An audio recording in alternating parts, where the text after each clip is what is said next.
while she's working that out, I'll just say thank you so much for having me here today. This is an honor. I'm thrilled to be able to talk about accessory dwelling units with people in the US typically, and here today in France. I realize that a lot of people don't have context for ADUs, so I'm going to kind of start with a little bit of a context for what they are, and the talk is going to be about scaling up accessory dwelling units as a 21st century solution to the US housing crisis. This is me. I run a couple websites, buildinganadu.com, another website called accessorydwellings.org. I have a book, Backdoor Revolution, about ADUs.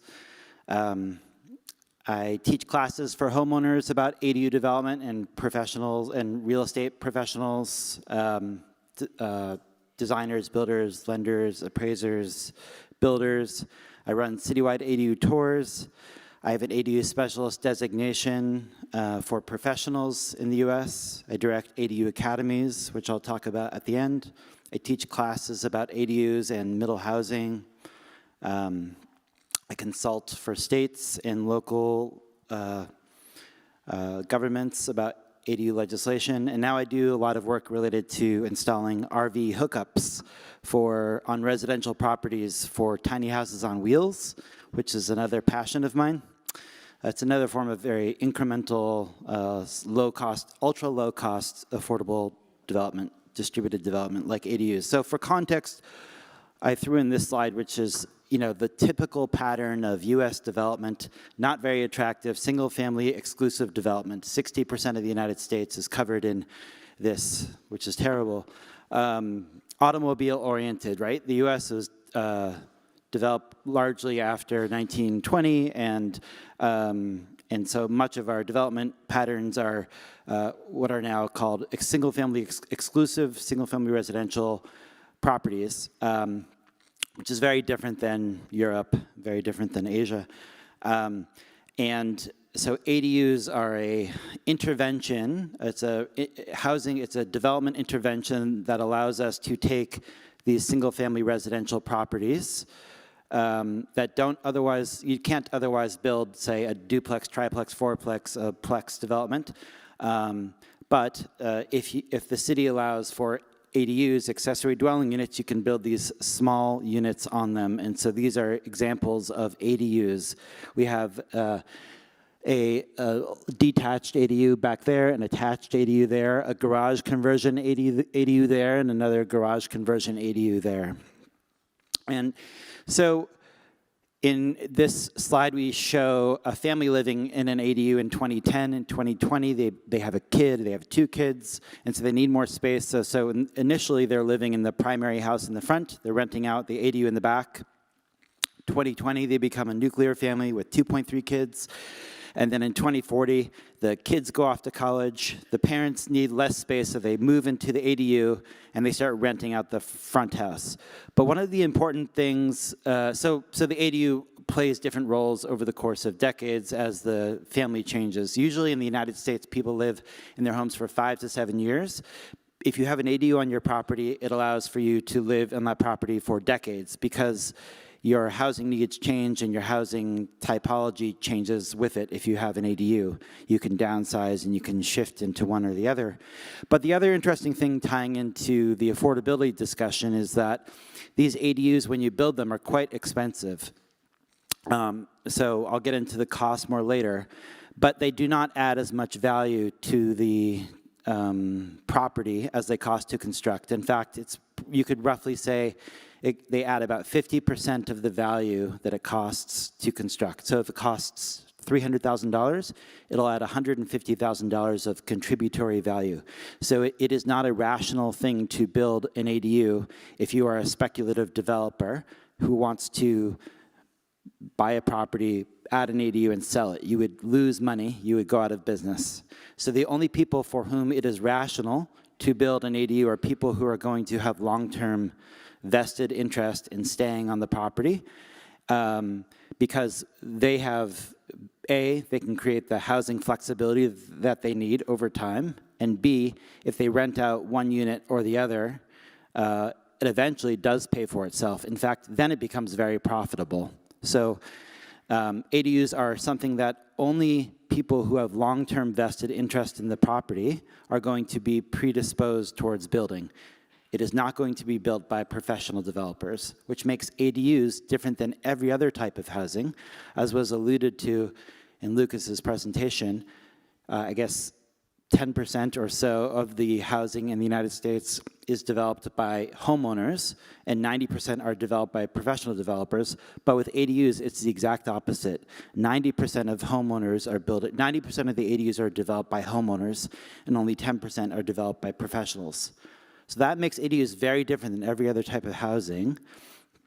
And so a lot of the work that I do is to teach homeowners and professionals about that difference and help homeowners to develop ADUs, because it's not a traditional thing to do to build housing in the United States for yourself.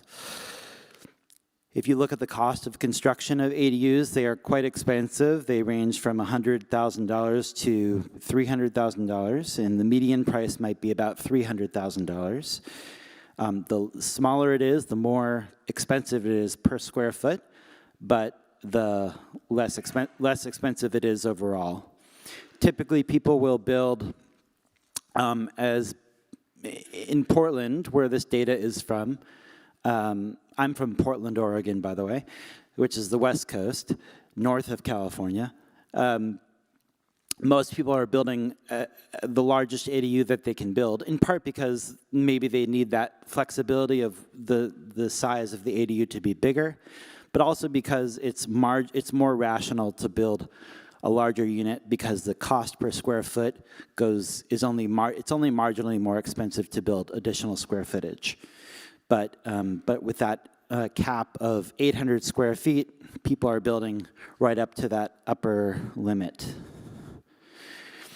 So if you look at the cost, it's pretty expensive to build ADUs. So in this first scenario, example A, Joe is building an ADU for an 800 square foot ADU. He spends $300,000 to build it.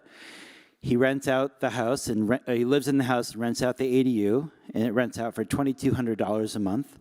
That's a $26,000 per year of rental income that Joe can obtain from renting out the ADU, and that's an 11.3-year payback for Joe. Scenario B, Joe decides, hey, I'm going to be smarter about this. I'm going to move into the ADU, rent out the primary house instead, make more rental income, and then I'm going to make more, $2,900 a month. That means it's an 8.6 year payback for Joe. Scenario C, Joe rents out both the ADU and the primary house, doesn't live in either one, and then he can make his money back in 4.9 years, but then Joe doesn't have a place to live. So, but in the chart below, you can see that the ADU construction cost is $300,000, an 11.3-year payback period. But in fact, if that ADU is adding half of the value, so if you pay $300,000, say you own a property, it's worth $500,000, you add a $300,000 ADU, which means that it adds half of what it costs to build, let's say. So your property is not worth $500,000 anymore, it's worth $650,000.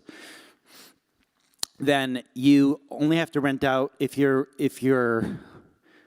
only rent out that property for 5.65 years, you can make back that $150,000, and then the cost of the construction will have paid for itself if you then sell the property.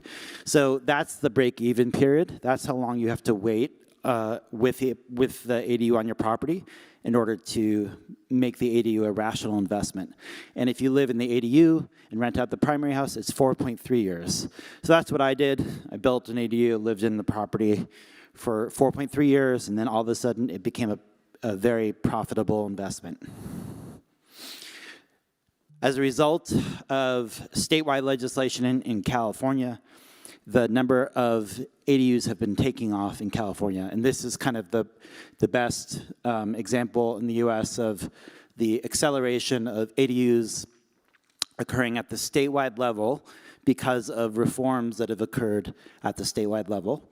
And California was the first state to do that. But Washington is also seeing a similar trajectory with ADUs, and really the whole West Coast has been kind of on the cusp of this new reform of this new typology of housing that you don't see in most of the United States. It's really just the West Coast so far. And interestingly, if you, I did an analysis of the big cities on Seattle in Washington, Portland in Oregon, and Los Angeles in California, and found that these cities had a disproportionate representation of ADUs within these states. So whereas Seattle is 9% of the state of Seattle, state of Washington, it represents 53% of all the ADUs in Washington. Los Angeles has 10% of the population of California, but has 31% of all the ADU permits in California. Portland has 15% of the population, yet it has 51% of all the ADUs in Oregon. So why is that? Well, they were just kind of these are the first, so this graphic here shows the proportion of ADU permits from Los Angeles out of the whole state. And the important thing that Los Angeles did was really just adopted better reforms before other cities in California did. Similarly, Seattle here shows the percentage of the ADU permits in Washington from the city of Seattle are disproportionate relative to its size. Portland, same thing. Portland went through its rapid ADU development curve starting in 2010. And so the key things that helped to precipitate those changes are as following. So it was mostly zoning changes, what I call the 3 poison pills. For a lot of jurisdictions in the United States, make it very difficult to build ADUs. They say if you build an ADU, you must live on the property. You cannot rent out both units. It's called an owner occupancy requirement. Most places that say that they allow ADUs have these owner occupancy requirements. Secondarily, most places that say that they allow ADUs will require you to build an additional off-street parking spot. It is difficult to do so, and we'll talk about that more on the next slide. And then there's other poison pills, such as saying if you want to build an ADU, you have to have a half acre or an acre, a minimum lot size requirement. And then other things that I won't have the time to go into. But if we just dive into the additional off-street parking requirements, we know that the reason that off-street parking requirements make it so difficult to add ADUs are it adds a lot of cost. So it costs like $10,000 to build an off-street parking spot. It's geometrically impossible to add them in most cases. So that is like if you have a 5,000 square foot lot, there isn't enough space to add an additional parking spot. The code, we know, induces automobile dependence by assuming that the ADU occupant will use a car. We know that more parking induces more traffic, more addiction to automobile, which is an addiction in the United States. We are addicted to driving everywhere. And it's less safe. You see this picture of McCartney here trying to walk across Abbey Road, almost getting hit by a car. That's because there's so many cars. This picture on the lower left here shows all these vehicles with off-street parking spots, and now this sidewalk is no longer as safe. But they've also taken away all these public. Does this point? Yeah. These used to be public parking spots, but they are now no longer part of the public parking spot inventory because they've been taken by these private households. So for every public spot that was available, now it's been stolen by the private homeowner. And so off-street parking requirements essentially steal spaces from the public realm and put them into the private realm. Portland, where I'm from in Oregon, has started to allow for not just ADUs, but duplexes, triplexes, and fourplexes. And in the first year of data from after, we started to allow for middle housing, which is what that's classified as. Middle housing is duplexes, triplexes, fourplexes. 76% of all the middle housing units were fourplexes. But more importantly, if you look at the overall graphic of the new housing types that are coming into Portland, the residential infill project has been very successful.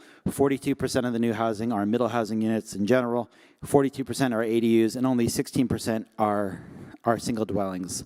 In the United States, it's probably more like 90% of the new housing production are single-family homes in general. So this is a very radical difference between what's happening in Portland and what's happening in the rest of the United States.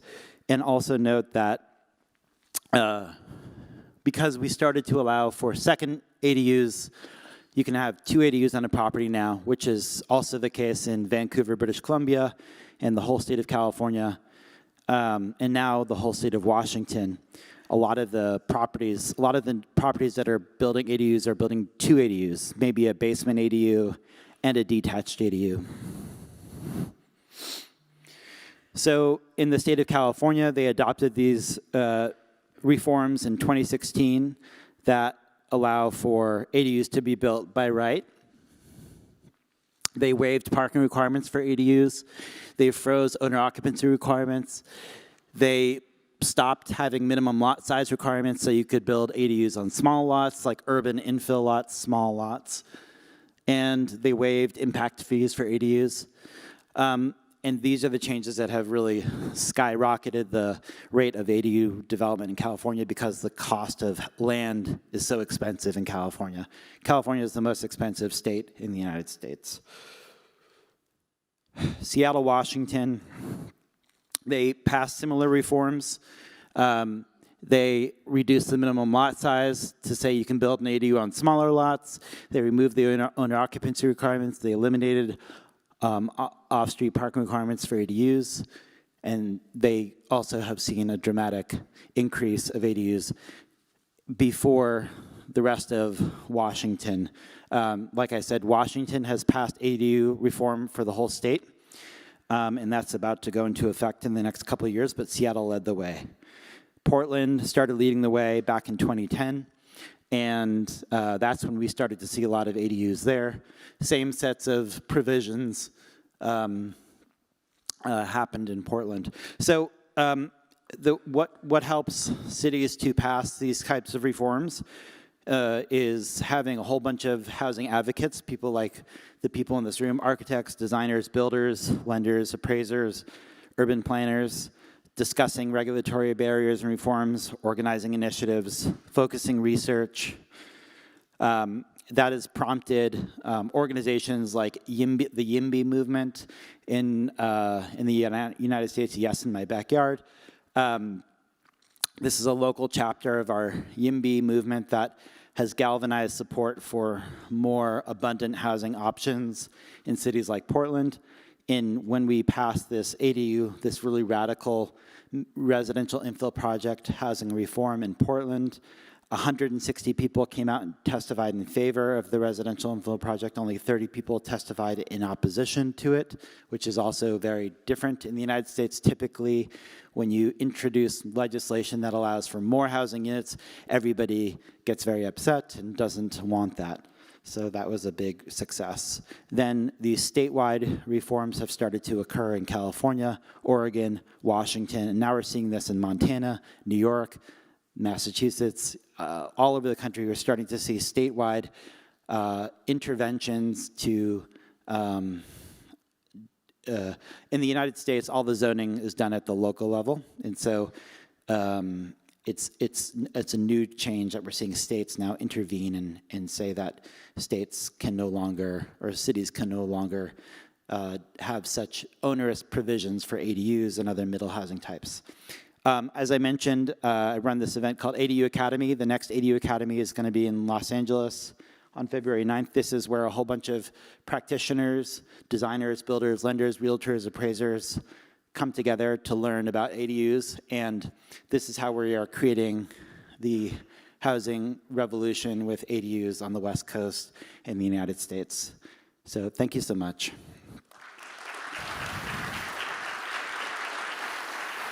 Thank you.